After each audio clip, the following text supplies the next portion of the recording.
오늘 본문 말씀을 보면 바리새인 율법 교사들과 예수님과의 이 충돌에 대해서 이야기를 하죠.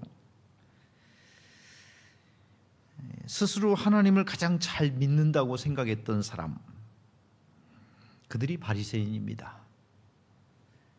그래서 율법을 남들에게 가르칠 수 있고 가르쳐야 된다고 생각했던 사람, 율법 교사들. 그런데 예수님이 이들을 향해서 어리석다는 말을 쓰셨고 화 있을진저라는 말을 무려 6번을 하고 계십니다. 어떤 점에 문제가 있어서 이런 말씀을 하신 걸까? 스스로 잘하고 있다고 생각을 하는데 예수님으로부터 인정을 받아야 되는 것이 우리 신앙이에요. 나 혼자 그냥 이 정도면 누구보다 잘하고 누구보다 잘하고 누구보다 잘하고, 그러니까 괜찮다고 생각하는 사람은 대단히 큰 착각입니다. 성경 어느 곳을 읽어봐도 누구보다 잘하니까 너는 괜찮아 이렇게 말씀한 데가 없어요.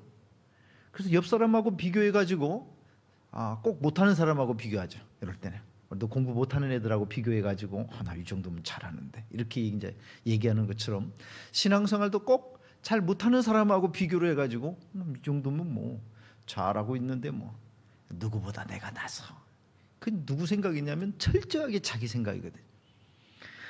바리새인들, 이 사람들을 우리가 말씀을 통해 보는 이유는 바로 거기에 있습니다.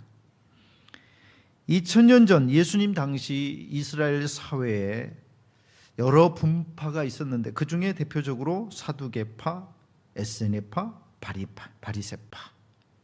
역사가 요세푸스라고 하는 분은 이 당시에 바리새인들의 수가 한 6,000명 정도 되었다. 작은 수가 아닙니다. 분리라고 하는 뜻의 이름을 가진 바리새인들, 더럽고 악한 것에서부터 분리된 거룩을 꿈꾸는 사람들입니다. 이 바리새파의 저 뿌리로 가면은, 거슬러 올라가면 이스라엘이 망할 때하고 이제 연관이 됐습니다.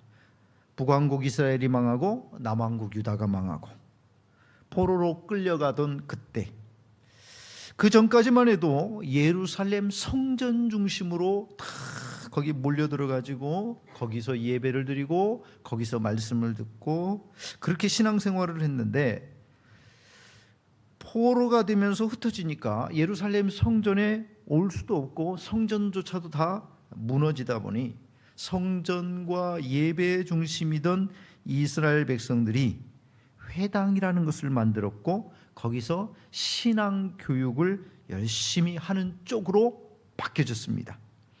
그래서 회당에서 모여가지고 신앙 교육을 시켜가면서 우리의 다음 세대 자녀들에게 하나님 중심의 신앙 교육을 시켜야 된다. 그러다 보니 늘 하나님의 말씀, 율법을 다시 연구하고 다시 연구하고 또 연구하고 그러면서 하나님의 뜻을 알아야 된다. 세상 속에서 거룩한 하나님의 백성으로 서야 된다. 그래서 율법에서 깨끗하지 않다고 생각하는 부정한 것은 다 버리고 그것으로부터 분리된다라고 하는, 이 하시딤이라고 하는 이 사람들이 바리새파의 기원이 되고 뿌리가 된다고 보고 있습니다. 그 이후에도 바리새인들은 그래서 계속해서 율법을 열심히 연구를 하고 그 율법들을 세부 실천 사항까지 다 빼곡히 써가면서 정리를 했죠. 그래서 율법이 613개의 조문 정리를 하고 그 중에 365개의 하지 말라는 계명, 248개의 하라, 이런 조문으로 일일이 다 나누어 놨습니다.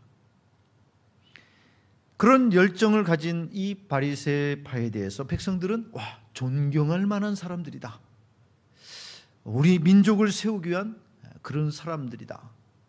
우리가 하나님의 율법을 무시하다가 나라가 망했는데 그 율법을 이렇게까지 떠받드는 사람들, 그래서 사람들에게는 존중받는 위치에 있던 사람들이 바리새인인데, 문제는 이제 예수님으로부터 엄청난 책망을 들었다 이겁니다.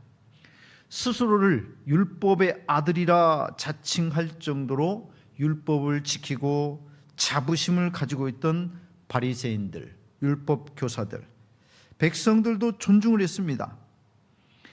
근데 왜 이렇게 예수님으로부터는 책망을 받았을까? 40절, 어리석다. 그 이후에 화 있을진저, 오늘 본문에 이제 6번이나 나옵니다.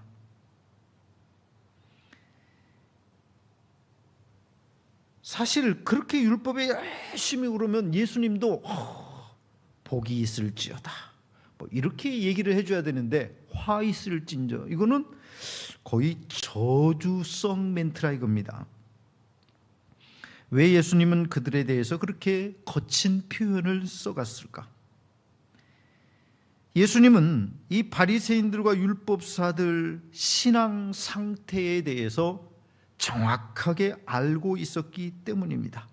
사람들은 이 바리새인들이 입는 옷, 그들이 보여주는 외적인 모습들, 이런 걸 보고 와, 바리새인들, 이렇게 생각을 하고 존중을 하고 있었지만, 그들의 내면을 보고 그들의 실태를 정확하게 알고 있는 예수님은 그들을 책망했다 이겁니다.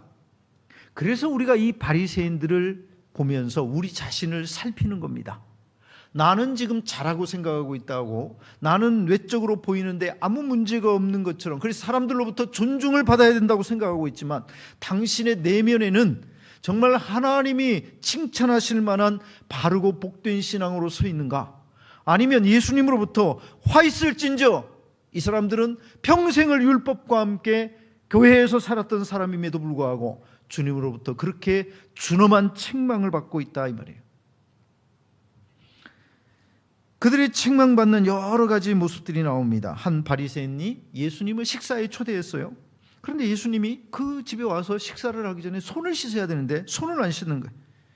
이상한 눈으로 쳐다보고 이상하다 하고 쳐다보고 그 모습을 예수님이 아시고 이런 말씀을 하시죠. 너희 바리새인들은 잔과 대접의 겉은 깨끗하나 너희 속에는 탐욕과 악독이 가득하다.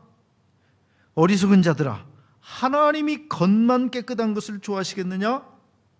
아니면 속을 깨끗한 것을 좋아하시겠냐? 그러면서 너희에게 있는 것으로 구제해라, 이런 말씀을 하셨단 말이죠. 두 번째 책망은 42절에 바리새인들의 눈에 보이는 외적인 것들, 즉 박하와 유향과 모든 채소의 11조를 드리는데 그들은 공의와 하나님께 대한 사랑을 버려버렸다 이겁니다. 그래서 이것도 행하고 저것도 버리지 말라. 세 번째 책망 43절 말씀, 바리새인들이 회당의 높은 자리에 시장에서 사람들에게 문안받는 것을 기뻐한다. 네 번째 44절, 평토장한 무덤 같아서 그 위를 밟는 사람이 이 아래 속에서 시체가 썩어가는 무덤인 줄을 모르고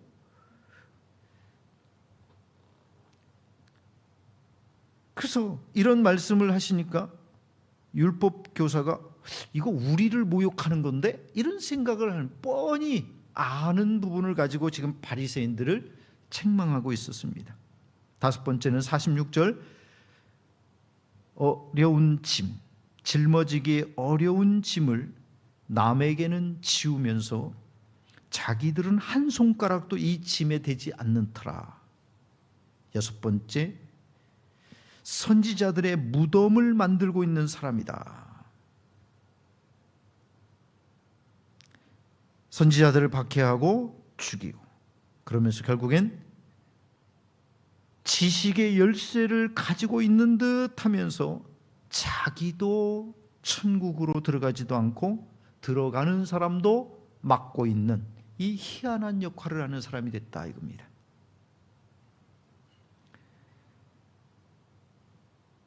자, 이렇기 때문에 이제 예수님이 책망하셨는데, 이걸 조금 더 구체적으로 세분화해서 얘기를 하면 이런 겁니다. 그들은 겉을 신경 쓰느라고 중심을 보시는 하나님의 마음을 제대로 알지 못했다는 거예요.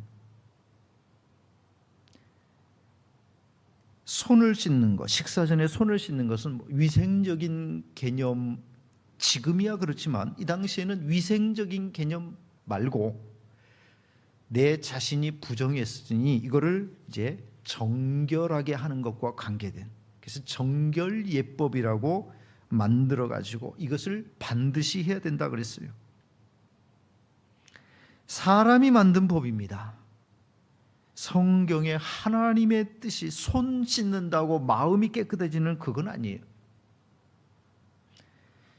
그런데 이거를 마치 법으로 생각해서 손을 씻으면 거룩해지고 손을 씻지 않으면 정결하지 않다는, 그러니 40절에 예수님께서 어리석다 이렇게 말씀하시는 겁니다. 잔과 그릇의 겉만 깨끗한 것이 뭐가 그렇게 중요한 거냐? 속이 깨끗하지 않다면 그건 아무 의미가 없는 거 아니냐? 중요한 것은 속이라 이 말이에요. 우리가 오늘도 뭐 주일이니까 나름 그래도 누가 막 일부러 막 그지같이 하고 나오겠어요. 다 그래도 꽃단장도 좀 하고 기본적으로 옷도 좀 깔끔하고 좀 이렇게 해서 예배를 드리는 것은 이제 기본적인 태도기는 한데, 자, 문제는 그렇단 말이에요. 자, 이거는 돌보느라고 굉장히 애를 썼는데 막상 예배를 드리는 내 자신의 마음이 어떠냐, 이걸 살펴볼 여유가 있었느냐. 그래서 우리가 이제 정하고 있는 예배에 대한 규정 속에는 일찍 와가지고 기도로 자신을 준비하고 하나님께 드려라. 이 이유가 뭐냐면 마음 없이 하나님 앞에 예배를 드리지 말아라. 당신들도 말로 그러지 않냐? 신앙의 제일 중요한 것이 뭐요? 겉으로 드려지는 뭡니까? 아니면 마음의 내면 이겁니까? 그렇게 알면 그렇게 하고 하나님 앞에 와서 진실한 마음으로 예배를 드려라. 겉보다도 더 중요한 것이 속이다. 사람의 겉이 더럽다고 주님이 너는 천국에 못 들어와 이러시겠냐? 겉이 아니라고 속이다. 네 마음에 지금 하나님을 향해서 어떤 마음을 품고 있느냐? 겉으로야 아무리 귀공자 귀부인처럼 차려입었더라도 그 입에서 나오는 말 한마디가 천하다면 그 사람을 귀하다 말할 수 있겠느냐? 아무리 종교적인 열심을 가지고 있더라도 자기 욕심을 채우는 일에만 급급하다면 성숙한 신자라 말할 수가 없다 이겁니다. 열매를 보면 나무를 알 수가 있다 이거예요. 바리새인들은 누구도 따라오지 못할 만큼 하나님께 대한 열심이 있다고 생각했는데 그 열심이 자기를 높이는 수단, 자기를 나타내는 수단으로 썼다는 사실입니다. 그러니까 그 내면을 깨끗하게 하는 일, 차라리 네가 진실한 마음으로 그걸 가지고 구제를 해라. 남을 도와라. 그러면 모든 것이 너희에게 깨끗해질 것이다.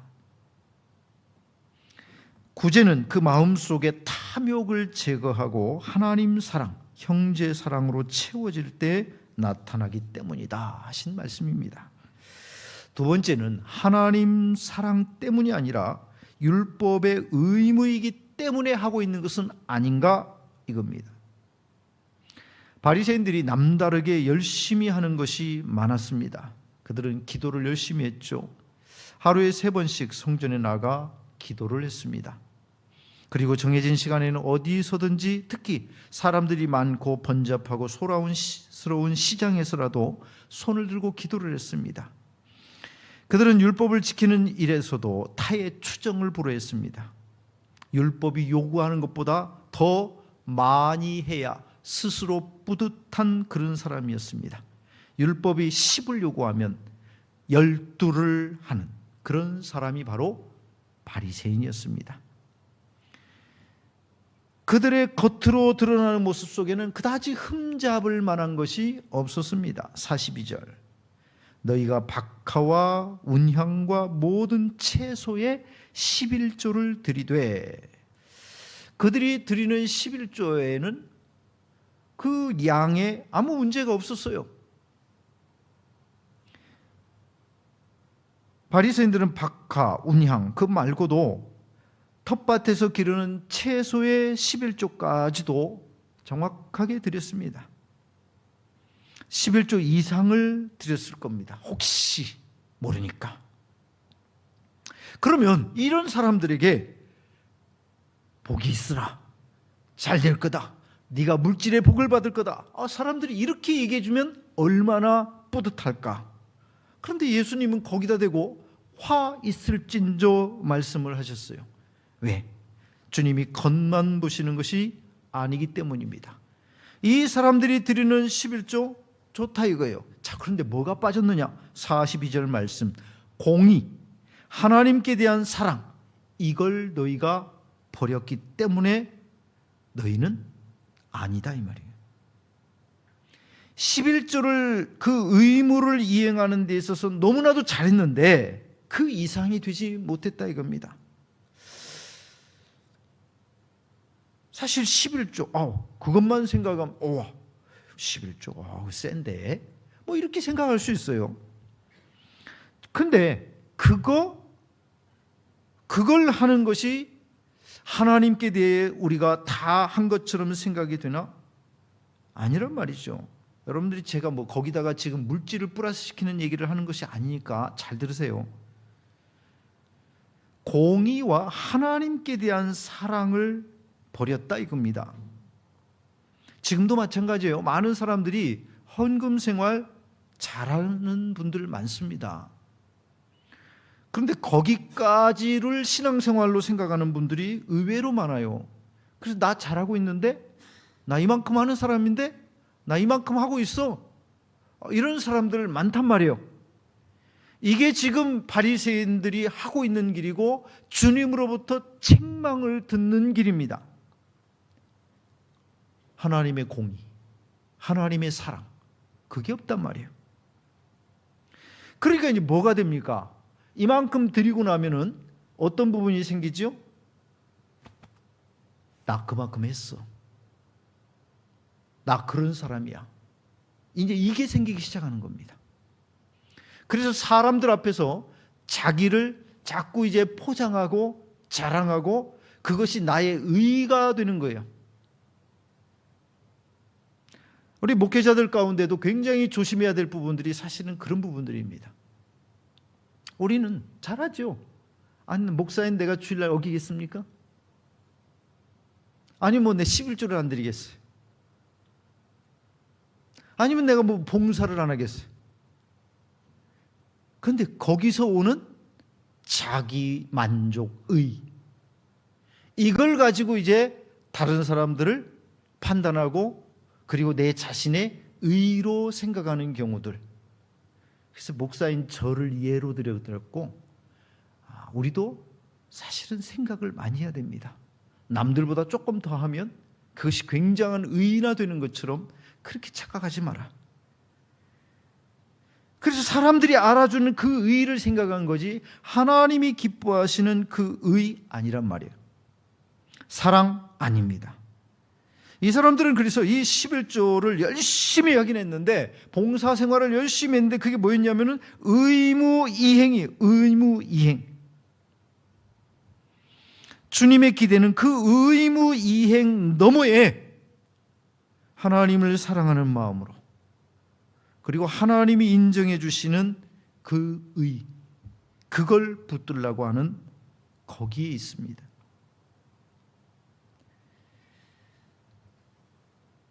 사랑하는 이에게 선물을 준비했다고 쳐봅시다. 상대방이 받고 좋아하는 그것, 그러면 좋죠. 사랑하는 마음으로 나는 했기 때문입니다. 우리가 하나님을 향해서 예배를 드리고 물질을 드리고 시간을 드리고 자랑할 것이 없는 것은 하나님이 주신 은혜 가운데 나도 하나님을 사랑하는 마음으로 했기 때문입니다. 그런데 여기에 갑자기 나의 의의가 들어가기 시작하면 이 바리새인이 된단 말이에요. 나 이런 사람인데 나에 대해서 똑바로 알아줘, 이런 식. 특히나 11조가 언급이 되는데 이거 참 곤란한 문제입니다. 11조를 하는 것이 우리의 공로나 업적과 같이 여겨지는 일들, 참 비일비재하죠. 자칫 순수해야 할 믿음이 돈으로 평가되는 것 같아서 안타깝기만 합니다. 예전에 어떤 분이 우리 교회에 와서 등록을 하면서 굳이 묻지도 않았는데 자기가 지금은 가난해서 헌금을 할 수가 없다 그러면서 그 이전 교회에서는 교회에 종탑을 세울 때에 내가 1,000만 원을 헌금을 했었다, 자꾸 그 얘기를 하는 거예요. 그래서 제가 오죽하면 그런 얘기를 했습니다. 그럼 우리 교회 와서는 당분간 헌금을 하지 마세요. 헌금이 의가 돼서는 안 되는데 왜 그걸 자꾸 이야기를 하시느냐. 신앙생활을 진심으로 하나님 앞에 당신을 사랑하시는 하나님의 그 사랑의 은혜를 깨달을 때까지 당분간 헌금을 좀 하지 말아 보십시오. 그것이 그렇게 중요한 문제가 아닌데 더 하나님을 사랑하게 될 때에 당신이 할 수 있는 만큼 하시면 되는데 왜 자꾸 이게 가려졌는지를 모르겠다. 왜 그렇게 가르쳤는지, 누군가가 당신에게 그렇게 잘못된 지식과 정보를 집어넣는지, 어쩌다 그렇게 삐뚤어지고 왜곡됐는지, 왜 바리새인과 같이 되어버렸는지 생각해 봐야 된다. 여러분, 아내와 남편, 부부 사이에서 남편이 아내에게 의무만 잘했다고 칭찬을 받을 수 있을까요? 아내가 남편에게 의무만 기대하지는 않는 겁니다. 관심, 사랑을 기대하는 겁니다. 하나님께 대해서 우리가 드려야 되는 것은 사랑이지 의무 이행이 아닙니다. 우리가 이 주일에 나와서 예배를 드리는 것, 하나님 앞에 시간을 드리고 물질을 드리는 것, 그것이 단순히 의무 이행으로 하나님 앞에 드려놓고 나 이만큼 했는데 나를 몰라주다니 이르게 되면 오늘 바리새인처럼 잘하고도 뭐라냐, 화 있을진저, 이렇게 된다 이 말이에요. 그래서 여러분들에게 제가 막 무서운 말로 경고를 하기 위해서 이 말씀을 드리는 게 아니고, 오늘 이 바리새인들을 보니까 참 안타깝지 않는가. 우리가 하나님 앞에 바른 신앙생활을 통해서 하나님이 기뻐하시는 그 신앙이 무엇인지를 깨닫고 내가 사랑하는 그분이 원하는 신앙생활이 무엇인가를 생각하고 그 길을 가야 되지 않느냐. 그러려면 하나님의 마음과 뜻을 제대로 이해하고 우리가 버려야 될 신앙, 그리고 우리가 취해야 될 믿음 무엇인지를 좀 생각하고 살았으면 좋겠다라는 그런 뜻입니다. 세 번째로는 안타까운 것은 이 바리새인들은 하나님보다 사람의 인기를 더 원하는 외식에 빠진 신앙이 된 겁니다. 예수님 당시 바리새인들 명예욕이 컸습니다. 명예라는 말은 그 자체가 나쁜 뜻은 아닙니다. 명예라는 단어는 사전에 세상에 널리 인정받아 얻은 좋은 평판이나 이름, 그래서 이 명예라는 것은 굉장히 좋은 겁니다. 과거에 우리나라의 이제 선비들은 뭐 명예를 먹고 산다, 굶어도 굶은 티를 안 내고 물을 마시고 배를 토닥거리면서 마치 배부른 것처럼 고기를 먹고 나온 것처럼 이를 쑤시는, 참 말도 안 되는 그런 모습이 있었지만, 바리새인들은 애초부터가 명예욕이었습니다. 긴 옷을 입고 다녔어요. 왜냐? 우리는 율법의 아들이다. 사람들에게 알아볼 수 있도록 하기 위해서. 저 사람은 뭐 굳이 얼굴을 안 봐도 입고 다니는 옷만 봐도 바리새인이구나 하고 사람들이 존중하는 표현으로 인사를 했습니다. 그래서 늘 상석에 앉고 있었고 사람들에게 인사를 받았기 때문에 그 자체가 좋았어요. 아무 돌아다닐 일이 없는데 일부러 사람들이 많은 데를 돌아다닙니다. 그래야 많은 사람들이 알아봐주고 인사를 하니까 그게 좋은 거예요. 그러다가 이제 기도 시간이 되면은 어디든지 좋아요. 특히나 사람들이 많으면 많을수록 좋아. 회당과 길거리 어귀, 특히 시장에 가면 좋아요. 사람들이 막 바글바글한 데서 기도 시간이구나. 그리고는 손을 높이 들고 사람들이 다 쳐다볼 수 있도록 그렇게 기도를 했습니다. 그러면 사람들이 전부 바리새인이구나. 역시 경건한 사람들이고 역시 거룩한 사람들이야. 야, 이런 거 사람들이 알아주는 이게 그렇게 좋았다 이 말이에요. 그런데 문제는 뭐냐면 그럴수록에 하나님은 쟤는 누구를 위해서 지금 저러고 있는 것이지? 쟤 왜 저 옷 입고 나가는 거야? 도대체 쟤는 왜 사람들 앞에서 저렇게 손을 들고 저러고 있지? 하나님이 거기서 소외되고 있다 이 말이에요. 하나님이 존중받는 느낌이 안 드는 거예요. 우리의 예배를 통해서 누가 존중을 받아야 되느냐? 하나님이 존중을 받으셔야 되는데, 우리의 신앙을 통해서 하나님이 존중을 받으셔야 되는데 쟤 왜 저러고 있는지 모르겠다 이거요.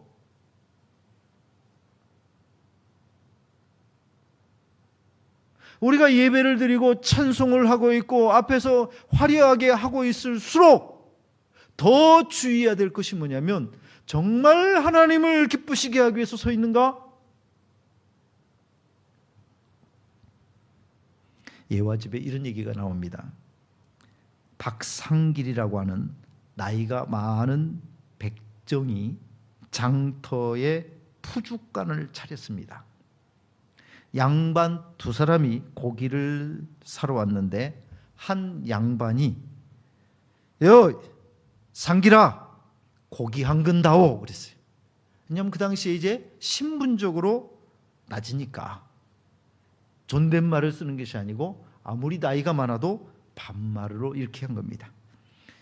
뭐 당연한 일이니까 이 박상길 씨도 뭐라 그러냐, 그러지요 하면서 솜씨 좋게 다 고기를 잘라가지고 그렇게 드렸습니다. 함께 온 다른 양반은 신분이 좀 그러긴 해도 나이가 워낙 많은데 함부로 말을 하기가 좀 그래가지고 에이 박서방 고기 한 근 주시게 그랬어요. 그랬더니 이 사람이 또 신나게 칼을 들더니 딱 고기 한 근을 딱 잘라고 주는데, 분명 옆에 앞에 샀던 사람하고 2배 차이가 나. 누가 봐도 이렇게 많이 주는 거예요. 그러니까 먼저 산 사람이 기분이 나쁘죠. 똑같이 한 근 달라고 그랬는데 여기는 2배를 주니까. 그래서 기분이 나빠가지고 화를 내면서 이놈아 같은 한 근인데 어째서 이 사람은 내 거보다 훨씬 크냐? 그랬더니 이 박상길이라고 하는 분이 뭐라고 그러냐면, 예, 손님 고기는 상길이가 자른 것이고 이 어른 고기는 박서방이 잘랐으니까 다른 겁니다. 그런 거예요. 자기를 박서방으로 대해준 사람, 그래서 나도 그만큼 보상을 했다 이거예요. 사람도 여러분 존중받는 것을 좋아합니다. 누군가가 나를 무시하는 것을 좋아하지 않아요. 우리가 하나님을 섬기는 사람이라고 그러면서 하나님은 온데간데 없고 철저하게 사람 중심으로 신앙하고 철저하게 사람 중심으로 가는 길은 주님께서 굉장히 실망하는 길이고 안타깝게 생각하는 길입니다. 너에게 나는 뭐냐? 정작 여기서 나에게 예배를 하겠다고 그러고 나의 예배를 위해서 왔다고는 하지만 너는 정작 누구를 위해서 지금 이 일을 하고 있는 것인가? 사람 중심으로 가는 것 아닙니다. 어느 목사님이 쓴 책 중에 이런 표현이 있었습니다. 오늘날 목회자들 가운데에는 은혜가 없다는 말보다 인기가 없다는 말을 더 크게 생각하는 경향이 있다. 굉장히 가슴 아픈 얘기입니다.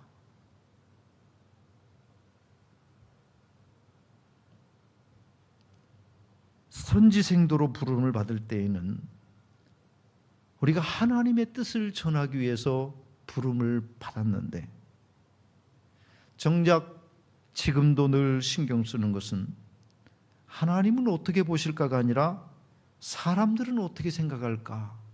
당신은 인기가 없네. 이 말이 그렇게 신경이 쓰인다. 생각할 부분이라 이 말이에요. 네 번째로는 듣기 좋은 말씀에는 아멘을 하지만 회개의 말씀에는 노멘을 하고 있는 바리새인들입니다. 여러분이 올라오시면서 항상 보시기를 바라는 마음으로 계단 중간에 붙여놓은 세로 배너 현수막입니다. 오늘 듣는 말씀을 내 머리 위에 둘 것인가? 내 생각을, 내 판단을 말씀 위에 둘 것인가? 당연히 하나님을 존중하는 태도라면 하나님의 말씀을 내 생각 위에 두고 나 자신을 말씀으로 살펴 내가 혹 하나님 앞에 회개할 거리가 없는가? 그렇게 되면 신앙에 잘하는 길입니다. 45절 예수님의 설교를 듣던 한 율법교사가 예수님을 향해서 당신이 이렇게 말씀하시니 우리까지 모욕하는 것이다 라고 했습니다. 53절 54절에 서기관과 바리새인들은 거세게 달려들어서 예수님께 따지는 장면이 나옵니다. 그들 모두가 예수님의 말씀을 들으면서 모욕으로 느꼈습니다. 여러분, 혹 설교 말씀을 듣는 중에 찌르는 듯한 아픈 말씀을 들으면 어떻게 반응을 하십니까? 지금의 바리새인과 율법교사처럼 우리를 모욕하는 것인가? 거세게 따지며 달려들어 그렇게 예수님을 공격하는 그런 모습으로 설 것인가? 바리새인과 율법교사에게는 회개의 태도가 없습니다. 그들은 율법, 하나님의 말씀을 지식적으로 아는 데에는 뛰어난 천재들이었습니다. 이론에 뛰어난 사람. 그러나 문제는 이 사람들은 자기도 지기 어려운 짐을 사람들에게 지우고는 자기는 한 손가락도 이 짐에 대지 않는 그런 사람들이었습니다. 열심히 가르치면 가르치는 말씀만 남는 게 아니고 그 가르치는 말씀이 결국에는 내 자신에게 남는 겁니다. 그래서 말씀을 준비할 때마다 먼저 드는 생각들은 하나님의 말씀, 오늘 전하고자 하는 이 말씀에 내 자신은 부끄럽지 않은가? 어리석게 말씀을 받고 가르치고 전한 바리새인과 율법교사들은 47절에 선지자의 무덤을 만드는 자가 되고 말았습니다. 선지자들을 추모해가지고 무덤을 예쁘게 만든 이런 개념이 아니고 선지자들을 박해하고 죽여가지고 선지자들의 무덤 숫자를 눌렸다 이 말입니다. 듣기 싫으니까. 오늘 예수님을 향해서도 우리를 모욕하는구나, 우리를 공격하는가, 이렇게 생각하고 예수님을 박해했듯이 그 이전 모든 선지자들을 그런 식으로 죽여가면서 선지자들의 무덤 숫자를 늘려놓은 사람들. 듣기 좋은 말씀에는 언제나 아멘이지만 복을 받으십시오, 잘 되십시오, 물질의 복을 받으시고 건강의 복을 받으시고 아멘, 그게 나쁘다는 게 아니고 거기에 머물러 있기 때문입니다. 하나님의 말씀을 더 살펴서 내가 지금 이 복된 말씀을 받을 만한 사람이 되고 있는가? 이게 중요한 건데 거기까지 가지 않기 때문에 문제가 되는 겁니다. 바리새인들처럼 율법교사들처럼 그렇게 하나님의 말씀을 지식의 용도로만 알아가면 이상한 결과가 나옵니다. 난 정말 이상한 거예요. 신천지에 가서 그렇게 열심히 성경 공부를 한다고 하는데 열심히 그렇게 성경 공부를 하고 희한하게 예수님을 더 사랑하는 것이 아니라 갑자기 이만이라고 하는 성경에 나오지도 않는 그 이름을 더 사랑한다는 것이 이상하다 이 말. 통일교회 가서 열심히 성경 공부를 하면 희한하게도 하나님을 사랑하게 되는 것이 아니라 문선명 한학자를 그렇게 사랑하게 되더라 이겁니다. 여러분이 성경을 지금도 잘못 듣고 잘못 배우고 나면 열심히 배우고 나서 자기 연민, 자기 사랑에 빠져가지고 자신을 회개할 줄 아는 그 자리에 세우지를 않는다 이 말이에요. 하나님의 말씀은 연구용으로 있는 것이 아닙니다. 하나님의 말씀은 삶의 장식품도 아닙니다. 하나님의 말씀은 신자들의 생활 속에서 실천되라고 주신 하나님의 뜻입니다. 마음이 굳어질수록 찔리는 말씀 앞에서도 전혀 회개함에 이르지 않는 안타까운 신앙이 된다면 이것은 병든 신앙이고 잘못 가는 믿음입니다. 다섯 번째로 그들은 시끄러운 사랑을 외치지만 실상은 하나님도 사람도 사랑하지 않는 사람입니다. 어떤 한 청년이 사랑하는 애인에게 편지를 썼습니다. 사랑하는 그대여, 나는 당신을 몹시 보고 싶어 합니다. 내가 당신을 찾아 만나기 위해서는 에베레스트 산보다도 더 높은 산이라도 넘어가겠다고, 태평양보다도 더 넓은 대양이라도 헤엄쳐 가겠다고 그렇게 말할 수 있습니다. 나는 당신을 그리워하고 사랑합니다. 그런 놈이 그 편지 끝에다가 이렇게 썼습니다. 추신, 오는 수요일에 당신을 만나러 가겠소. 단 비가 오지 않는다면. 비가 오면 안 가겠다는 놈이 무슨 태평양을 건너가고 에베레스트 산을 올라가고, 말이 앞뒤가 안 맞는다 이 말이에요. 이런 사람은 진심이라 보기가 어렵다 이겁니다. 하나님 앞에 말이 앞서고 비록 부족하나 진실함으로 하나님을 섬기는 것과의 사이에서 우리가 걸어가야 할 길은 차라리 후자입니다. 어느 한 분이 예배를 드리는 중에 헌금 시간이 되었는데 이 젊은 세댁이 1,000원짜리를 헌금할 생각이었습니다. 그런데 이상하게 그 주머니가 그렇게 큰 것도 아닌데 이렇게 자꾸 봐도 1,000원짜리가 보여야 되는데 5,000원짜리가 자꾸 보인다는 거예요. 그래서 왜 이렇게 자꾸 해가지고, 아무리 봐도 시간이 다 돼가지고 더 이상 미룰 수가 없어갖고 하고 몹시 아깝기는 아까운데 5,000원짜리를 헌금으로 이제 드렸어요.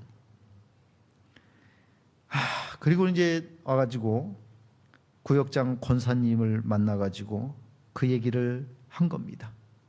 그랬더니 구역장 권사님께서 명쾌하게 결론을 내려주셨어요. 뭐라고 결론을 내주냐면, 세댁 걱정하지 말아요. 하나님께서는 그 마음으로 드린 1,000원으로 받으셨던 것이 분명하니까 아무리 5,000원짜리를 드렸어도 1,000원짜리로 받으신 것이 맞습니다. 생각할 내용이죠. 하나님은 우리에 대해서 사실은 가장 잘 아는 분입니다. 부족하면 부족한 대로 정직하게 회개하는 마음으로 하나님께 가면 됩니다. 그게 하나님을 진심으로 사랑하는 사람이 가야 할 길입니다. 위선. 우리 속을 몰라야 위선이 필요하지요. 속지도 않을 뿐만 아니라 하나님이 가장 싫어하는 일이 위선입니다. 내면에는 죄가 가득한데 겉은 누구보다 깨끗한 척, 누구보다 잘하고 있는 척, 그거 하나님이 얼만큼 속아주실까요? 마지막으로 세 번째로, 그러면 우리는 어느 길을 가야 할 것인가? 바리새이긴 그 길 말고 진정한 신앙의 좋은 어른이 되보자 이겁니다. 바리새인들은 율법을 연구하고 그 율법에 드러난 하나님의 뜻을 가르치는 사람이었습니다. 그런데 그들이 위선에 집중하고 사람에 집중하다 보니 하나님의 뜻에서 점점 더 멀어지고 말았고, 그 결과가 오늘 예수님으로부터 화 있을진저라는 말을 여러 차례 들어야 했던 일입니다. 심지어 이들은 정작 자신들도 천국에 들어가지 못하고 그들의 가르침을 받는 사람들까지도 천국에 들어가는 것을 막아버리는 이상한 위치에 서게 되어버렸습니다. 그러니 그들을 선생으로 둔 이 유대인들은 목자 없는 양과 같이 방황할 수밖에 없고 어리석은 길을 방황할 수밖에 없게 됐습니다. 한마디로 잘못된 선생과 잘못된 어른이 되고 말았다는 겁니다.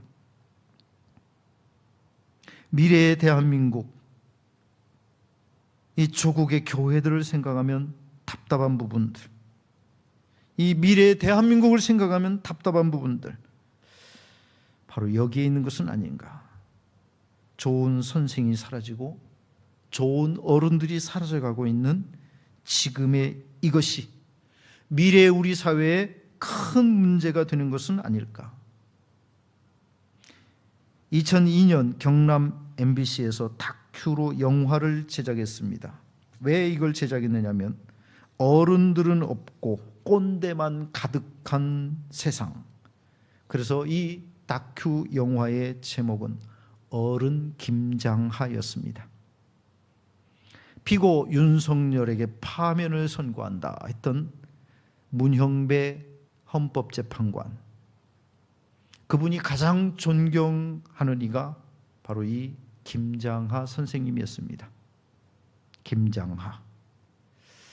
인간적으로 보면 뭐 그다지 실력 있는 사람은 아니었지만 꽤 나름 많은 사람들에게 유익을 주는 독지가죠. 경남 진주의 한약방에서 60년 동안 한약방을 지키면서 1000명이 넘는 학생들에게 장학금을 준 사람입니다. 이 문영배 재판관 역시 고등학교 2학년 때부터 대학 4년 김장하 장학금으로 학교를 다녔습니다. 가정이 어려웠던 그에게 이 장학금은 공부를 할 수 있고 이후에 판사가 되고 헌법재판관이 되는 거기에 지대한 영향을 주었습니다. 그런 식으로 1000명이 넘는 학생들에게 장학금을 줬습니다. 전 재산을 털어서 고등학교를 세웠고 그 고등학교를 사회에 헌납을 했습니다.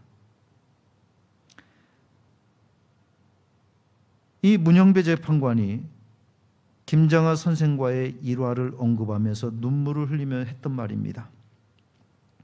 사법시험에 합격을 하고 선생님에게 고맙다고 인사를 갔더니 선생님이 하는 말이 내게 고마워할 필요는 없다. 나는 이 사회에 있는 것을 너에게 주었을 뿐이니 혹시 갚아야 한다고 생각하면 이 사회에 갚아라. 그래서 그분이 하는 말이 제가 사회에 조금의 기여를 한 게 있다면 그 말씀을 잊지 않았기 때문이라고 생각합니다. 한 사람의 선생의 역할이 얼마나 중요한가? 왜 이 사회가 병들어가고 있다고 우리가 말을 하고 있는가? 이런 선생의 역할을 하는 사람이 없어지고 있기 때문입니다. 바리새인과 율법교사처럼 살아가는 사람들이 많기 때문입니다. 자기도 천국에 못 들어가고 남도 들어가는 것을 막는 이들, 좋은 선생이 될 수 없습니다. 예수님은 그들을 책망하시면서 좋은 선생이 되어 좋은 영향을 미칠 바른 교사, 바른 어른이 되라고 우리에게 말씀해 주시는 거죠. 예전에도 한번 말씀을 드렸을 겁니다. 어느 총각 선생님이 시골에서 아이들을 가르치고 있었습니다. 학교에 가려면 개울을 건너가야 했습니다. 개울에는 돌로 된 징검다리가 놓여 있었습니다. 하루는 징검다리를 건너다가 돌이 그 미끄러짐으로 물에 빠지고 말았습니다. 그 복장으로 학교에 갈 수가 없어서 옷이 흠뻑 젖은 채로 다시 어머니가 있는 집으로 달려왔습니다. 어머니가 그런 아들을 보고 물에 빠졌구나 하시더니 그런데 돌은 바로 놓고 왔느냐? 물었습니다. 아니요 라고 대답을 하자 어머니의 반응이 싸늘했습니다. 네가 그래가지고 무슨 선생이냐? 빨리 가서 돌부터 바로 놓고 와서 옷을 갈아입거라. 왜냐하면 그 징검다리를 건널 학생들, 제자들을 생각해서 네가 선생이라면 빨리 가서 돌부터 바르게 놓고 오거라. 그날 이후에 돌을 바로 놓고 왔느냐는 어머니의 말씀을 새기면서 사람들이 보지 않는 곳에서도 솔선수범하는 교사가 되려고 했다라고 하는 이야기입니다. 사람은 듣고 배우는 것이 아니라 보고 배웁니다. 그래서 좋은 교사는 말만 화려하게 하는 이들, 많은 지식만 가지고 있는 이들이 아닙니다. 바른 실천을 통해서 하나님의 말씀을 잘 보여주는 이가 좋은 교사입니다. 믿음의 부모는 믿음의 자녀를 위해서 좋은 길을 보여줄 좋은 선생이 되어야 합니다. 믿음의 선배 역시 믿음의 후배들을 위해서 좋은 길을 보여줄 수 있는 그런 어른이 되어야 합니다. 전에 한 할머니 권사님이 손녀딸을 맡아서 키우게 됐는데 이 아이가 주로 부르는 찬양, 하늘 가는 밝은 길이. 그 유치원도 안 들어가는 아기가 저 높은 곳을 향하여를 늘 부르고 다녔습니다. 왜 이 아이가 그런 어울리지 않는 찬송가를 부르고 다닐까? 그 할머니에게서 그대로 배운 탓입니다. 좋은 어른이 되어 주십시오. 좋은 신앙 선배가 되어 주십시오. 막는 자가 아니라 통로가 되고 있는가? 예수님을 막고 천국문을 막고 그렇게 막는 자가 되고 있는 것은 아닌가? 예수님을 보여주는 자가 되고 있는가? 예수께로 인도하는 통로가 되고 있는가? 나는 내 자녀들에게 믿음의 통로가 되고 있는가? 내 자녀들과 신앙 후배들에게 좋은 통로가 되고 있는가? 좋은 어른이 되고 있는가? 생각해 볼 일입니다.